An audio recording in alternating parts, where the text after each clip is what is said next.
flower in the crannied wall. I pluck you out of the crannies. I hold you here, root and all, in my hand, little flower.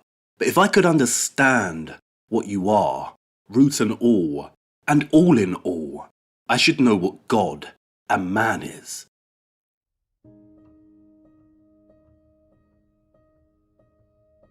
There is a great labyrinth ahead of us, full of nooks and crannies. We are on a quest for hidden keys to gain a better understanding of medieval architecture and why it originated in the Middle Ages. What does a better understanding mean? Well, it all started with two Frenchmen, didn't it? Mr. Falconelli told us that the cathedrals once held a mystery, and Mr. Victor Hugo told us that classical architecture, which arose during the Renaissance of the 1400s and reigned until the beginning of the 19th century, had a dead set agenda on replacing and in turn destroying the medieval architecture of the Middle Ages. Together, these two Frenchmen suggest that medieval architecture had a secret that a force in our world did not want us to know about. So we're going to put them to the test.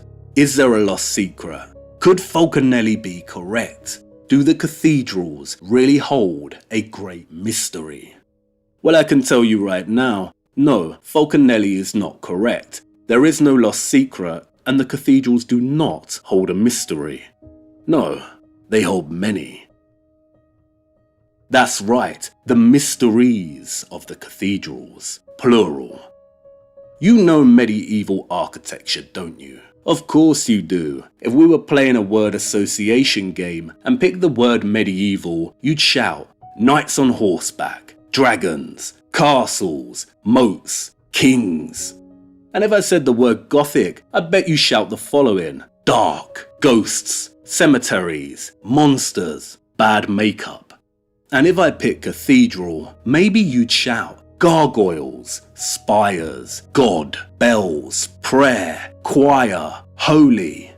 You see, the third one, cathedral, yields better results. But if you combine the two, Gothic cathedral, what are you left with? A dark shadow over a divinely inspired structure.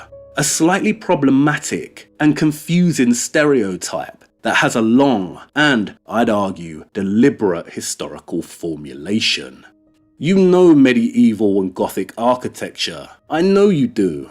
Those imposing wonders of stone geometry entered our collective imagination a long time ago. They haunt the misty moors of Wuthering Heights and Jane Eyre. They birthed monsters such as Frankenstein and Dracula. They summon the spirits in The Lady in Black and The Turn of the Screw. Their chambers contain devilish portraits such as Dorian Gray's. They populate fantastical realms where dragons, men, elves, orcs and sorcerers battle over magic rings. They are formed of the same stonework that clasps Arthur's sword. The medieval architectural style ignites the imagination like no other. And the cathedrals, minsters, abbeys and churches. If you live in Europe, then you don't have to venture far until you can spot one. This is especially true if you live in a country like England. I don't think you can travel 10 miles in a country like this before you see one on your horizon. Spires and towers pierce the twilit, bruised skies above, like the upturned rusted swords of fallen Mercian kings. In towns like Lincoln, Lichfield, York, Wells, Gloucester, Peterborough, the cathedrals tempt and beckon a person's imagination. Come with me, they say, back through the foggy, lamp-lit lanes of lost time to an era in which England may not have been part of a broken kingdom, but something else entirely. But did you know that despite their stereotypical reputation as settings for the macabre and the eerie, many used to be painted inside? I'm not lying. Some 19th century Gothic revival pieces pay homage to the style's painted past. Many interiors of these divine structures were a kaleidoscope of brilliant colour. And if you have a keen eye for it, you can still today see remnants of the paint in so many of these structures. Sometimes it's more obvious.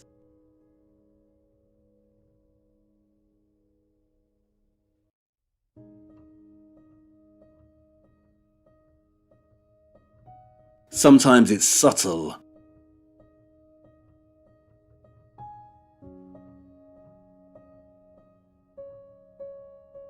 And sometimes it's almost unnoticeable, almost faded beyond recognition.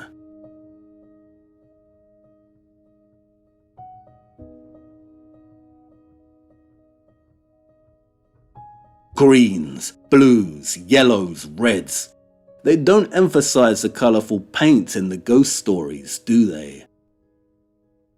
And what's even more staggering is this. If you start visiting many medieval structures, you'll notice something.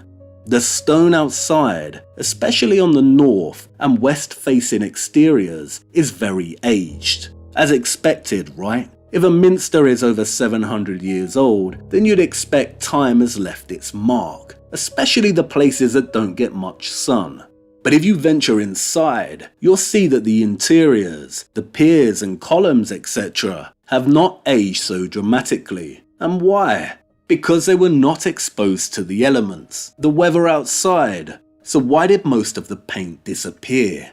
It wasn't time, no. It was scrubbed away by man. And why? Could the painting have told a certain story? A different story, perhaps? And painted by whom? Well, that's an obvious one, isn't it? Craftsmen. The butcher, the baker, the candlestick maker, the tanner, the painter, the shoemaker, the apothecary, the carpenter, the cloth maker, the mason. These are the guilds of the medieval period. The medieval stonemason was not just anyone with a mallet and chisel. They were highly skilled craftsmen, at once an architect, engineer, builder, an artist and visionary, with a boldness and courage like no other. The medieval stonemason system was a hierarchy of three classes: apprentice, journeyman, and master mason. The master mason oversaw a legion of different craftsmen, all working in unison to complete different aspects of these magnificent structures. And in the hunt for faded patches of paint, you may stumble across something else no less extraordinary: the mason's signature on the stone. They are usually in the form of little geometric shapes. Each shape is an individual mason's specific mark. It means a particular mason carved that particular block. I enjoy nothing more than hunting these out. Sometimes sites document all the mason's signatures and can point them out to you, but most of the time you have to seek them out. It's all about slowing down and starting to look closer. Sometimes from afar, an arch is just an arch, but if you really look, you may see traces of the work process. Individual stones numbered, indicating their intended placement in the arch. The nooks and crannies of real masonry. Southwell Minster is one of my favourite medieval structures of all time, and it holds one of the most stunning treasures in the world: its octagonal chapter house. If you can, then don't wait. Go and see for yourself the Leaves of Southwell, the finest stonework in all of England. This is not just naturalistic carving, it's a bower full of secrets within a larger forest of stone. The leaves, fruit, flowers are accompanied by animals, hounds catching hares, birds perching, and not just leaves, but buttercups, maple, wormwood, vine, oak, hawthorn, ivy, a rose, flower in the crannied wall. Look at the sublime arches and capitals. Each piece of stone is one block, and the masons have carved the leaves out of the same block, somehow hollowing the space behind them. Look at the star-ribbed ceiling and its centerpiece. And every time you visit, you discover something new. It's full of surprises hidden away. For instance, this capital holds a secret, and you have to sit down and look up to spot it. What's above and behind the leaves here on the capital? Two little stone pigs tucked away and grazing. And it's not just Southwell. The attention to naturalistic detail is found all across medieval and Gothic stonework. We even see it honoured in the revival pieces. Look, butterflies resting on leaves, bees humming, and parrots nestling in the foliage. There's always a surprise waiting to be found. You see this little nugget of stone right here? That's a little mouse. And what does this reverence of the natural world tell us? Does it confirm Francis and Joseph Giles' assertion that although St. Augustine believed that man could best perceive God directly through faith, most medieval thinkers were followers of an alternative tradition, that of Boethius, who believed that knowledge of God could be attained through examination of the beauty and order of the universe. As Boethius wrote, men of reason sought the causes of things, why the sighing winds vex the sea waters, what spirit turns a stable world, and why the sun rises out of the east to fall beneath the western ocean, what tempers the gentle hours of spring, what causes fertile autumn to flow with bursting grapes in a good year. It was all about nature's secret causes. Could this be true? Did the medieval Europeans really believe that the best way to perceive God is through contemplation of the natural world? Where the wind shakes the leaves, there's God. The sound the brook makes as it navigates through stony outcrops, there's God. Nature's secret causes. And then there's the mystery of the Green Man. A figure of an anonymous man with a face made of or inextricably bound with the leaves. He's found everywhere throughout medieval architecture, usually hidden away somewhere out of obvious sight. He's the Where's Wally of medieval architecture, and you can have some fun travelling around from site to site trying to locate him. But what does he represent? A pagan god, a woodland spirit, a demon. Here he is at Southwell, with leaves ushering from his mouth. There are many green men to be found within this chapter house. Is he a pagan demon? Or perhaps he is a reminder, as Nigel Coates puts it, of the elemental link between man and nature. We come from the earth and we go back to it. Or as Tennyson said about his little flower, if I could understand what you are, root and all in all, I should know what God and man is. Nature's secret causes. They don't show you the naturalistic carvings in the horror movies, do they? And did you know that many, not all of them, but many cathedrals, minsters, abbeys and churches are cardinally aligned, especially in England? The choir is usually a line pointing toward the east, and the nave the west. Why would that be?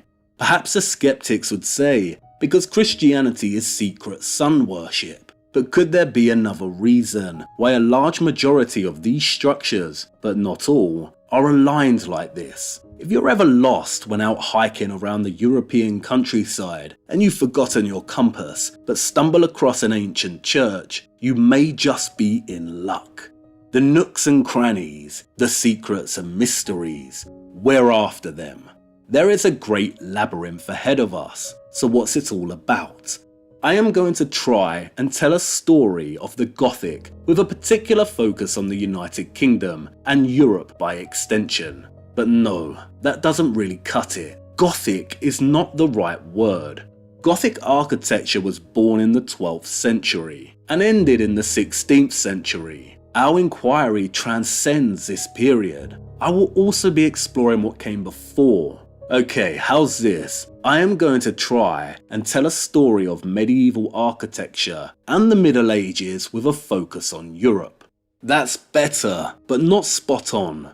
As you will see, medieval architecture transcends the Middle Ages. We will also be looking at both antiquity, the time period before the Middle Ages began, and modernity, the time period that followed. And although I will be focusing on Europe, this does not mean that geographic spaces and nations outside of its boundaries are not important, nor does it mean that I will not be exploring and drawing on them to inform my arguments. What it means is I do not have the experience or jurisdiction to make a real argument for the architecture outside of Europe. Why? Because I cannot go and explore it firsthand. When I do discuss spaces outside of Europe, I will be engaging with them in an academic sense, i.e. with the historical literature, the arts, photographs and so on. The complexity is terribly hard to summarize. I think I put it better earlier. Our two Frenchmen suggest that medieval architecture had a secret that a force in our world did not want us to know about. So we're going to put them to the test. Much better. I am hoping what we discover will help shed some light on other matters, two of which I will outline now. The first is a certain theory that's been floating around for some time now. Have you heard of it? That there was a mud flood or cataclysm that took place at some point between the 17th and 19th centuries, and as a result wiped out a previous civilization that built all the amazing structures of the past. And not only that, but many of these structures were originally constructed as technology to generate energy. The second is the work of Anatoly Fomenko. Many do not realize that Fomenko's work was actually the central driving influence in the conception of the mud flood reset theory. While we will explore Fomenko in detail much later, a very basic summary of his work is that roughly 1,000 years of our chronology are fabricated through means of phantom copies or duplication of other historical events. And that antiquity, as we know it, the Romans, the Greeks and Egyptians, actually occurred during the Middle Ages. Fomenko's work is fascinating and worth reading, even if you do not agree. And as you will see, I both disagree and agree with Fomenko on a lot of points. Through all of this, I will be making a handful of arguments of my own in relation to the Middle Ages and medieval architecture, spanning topics such as technology, historical fabrication, theology and spirituality, social and economic politics. And it's worth outlining now some central, overarching questions that I intend to ask and investigate. Does the birth of Gothic architecture in the 12th century demonstrate that the real industrial revolution of Europe actually occurred during the Middle Ages? Was the Industrial Revolution that took place in Great Britain between 1760 to 1820 not really a technological revolution at all, but an applied expansion of pre-existing technology and formulated with the aim of destabilizing Europe and establishing globalization, and by extension, globalism? Was there an attempt to implement globalization during the 14th century that failed and resulted in a catastrophic end to the Middle Ages? If so, why did it fail? Well, that sounds a little serious and boring, right? But really, in essence, it's like I said before, we are on the quest for keys to put our two Frenchmen to the test. And what is a key? Well, just about anything really. A key could be a piece of architecture, it could be a book, a painting, a poem, a map, a geographical location, a word, a name, a sentence, a symbol. It could be from antiquity, the Middle Ages, the 19th century, or even our current era. Absolutely anything. If it opens a door, it's a key. But this doesn't mean all keys are useful either. Some open doors only for you to reach a dead end later down the line. And no doubt this will happen to us, but the keys are the goal.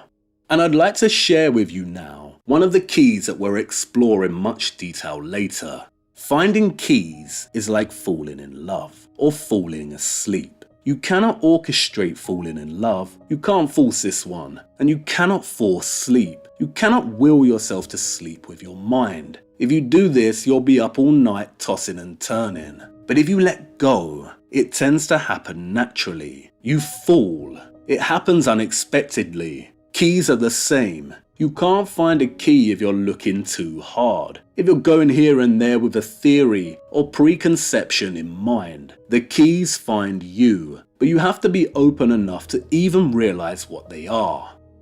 It was my lady's birthday, and I took her to Wales. Lucky girl, right? Very lucky indeed, for I had no idea, but a very special key was waiting. This key is a certain type of key, a cross key. Wait, instead of me explaining it to you, just follow me. Long afloat on shipless oceans, I did all my best to smile, till your singing eyes and fingers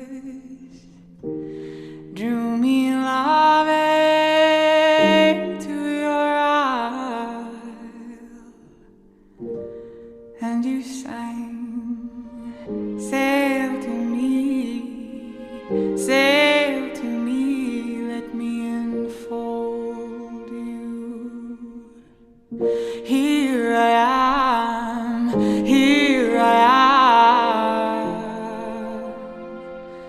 waiting to hold you.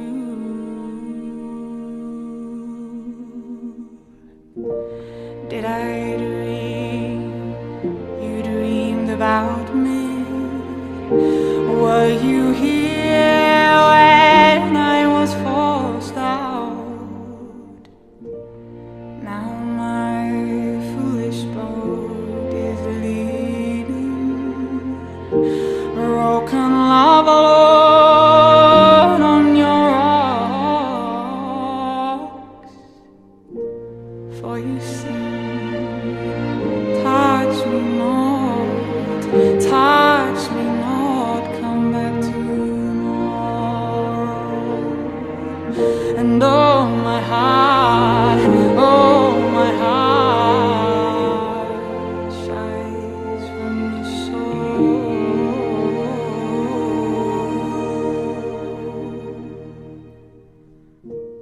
Well, I'm as puzzled as a newborn child, I'm as riddled as the tide.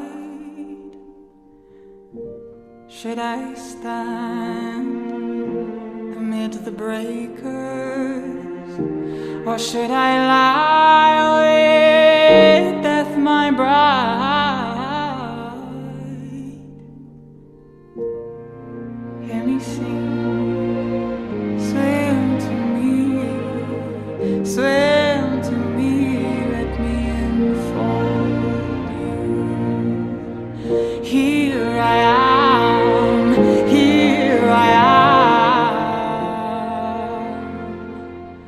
waiting to hold you.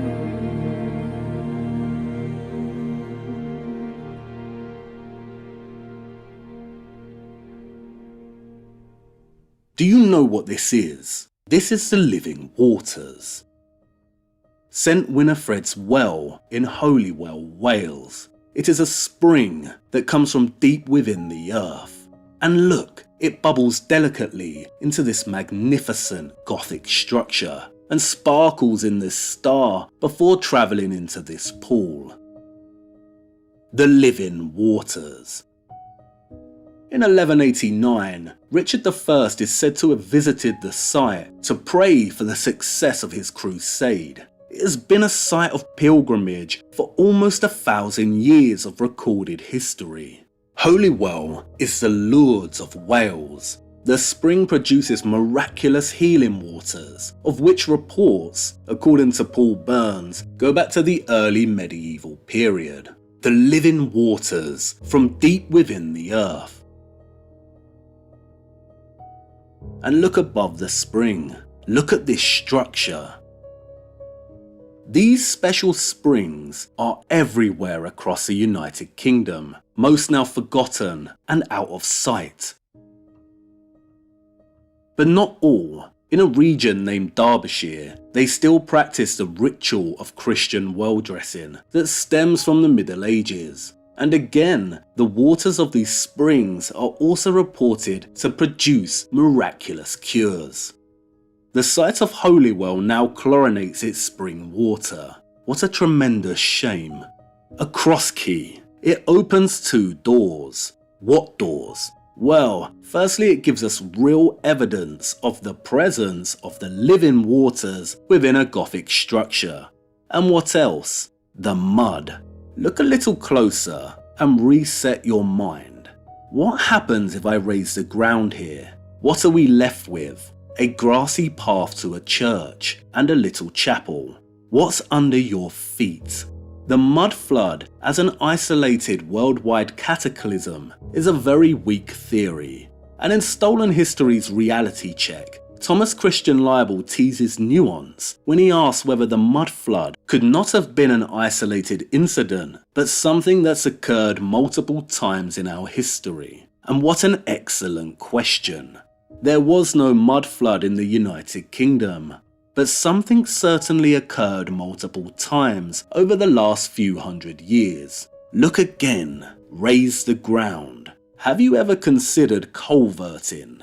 A culvert is a man-made structure that channels water past an obstacle. In essence, it's a subterranean waterway or a sewer. They come in all sizes. They can be used to redirect water, for sewage, even transport, and it's been going on for centuries. You have to shift a lot of land to build culverts. When they are found beneath roads, they are frequently empty. Who famously built the roads? In The Lost Rivers of London, Nicholas Barton tells us there exists, unknown to most Londoners, a whole system of underground rivers beneath the streets, as intricate and mysterious as those which pour from cave to cave in the heart of the Pyrenees. There was no mud flood in the United Kingdom.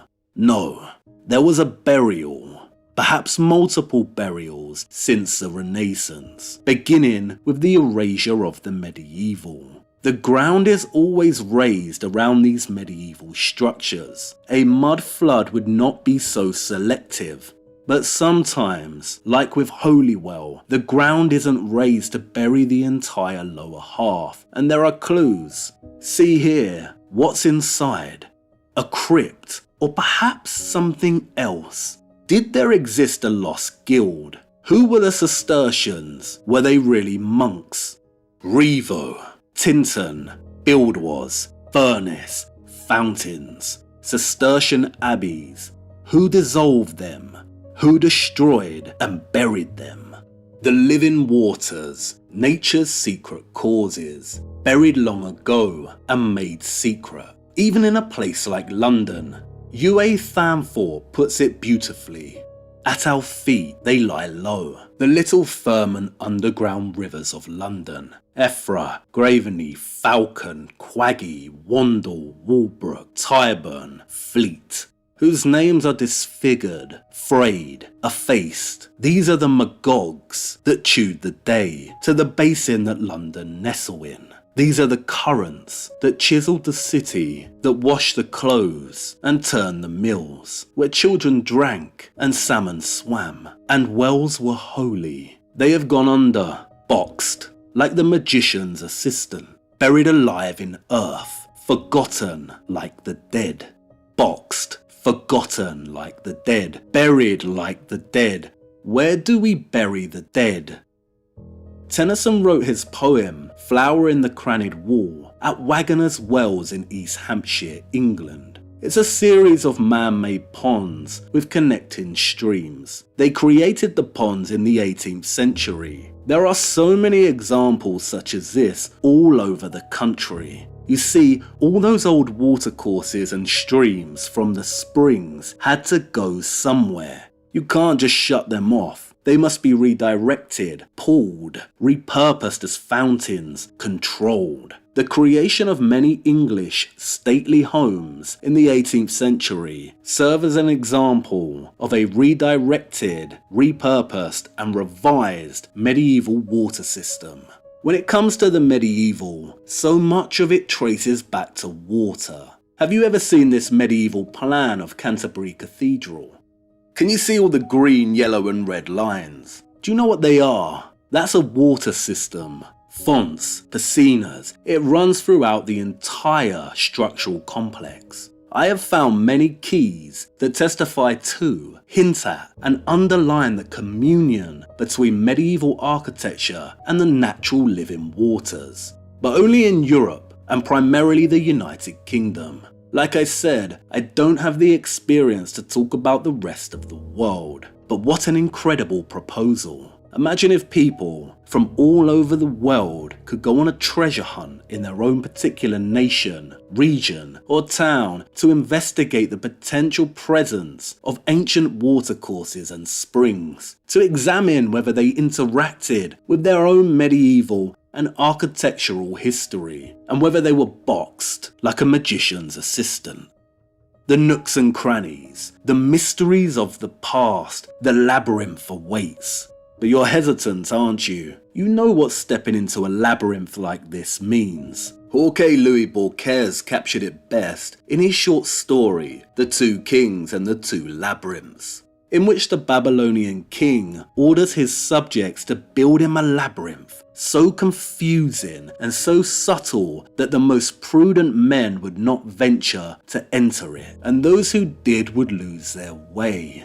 Each step we take through this labyrinth is a chapter, an inquiry, a portrait, a puzzle, a paradox, a conundrum that we would try to unravel and examine. But there are no guarantees. We are going to be playing riddles in the dark, and I cannot give you assurance that we will solve them. What is the purpose of a labyrinth? To make you lost. And it does make you wonder, doesn't it? Why on earth anyone would enter such a frightening structure? Quite simply, to revel in their own bewilderment.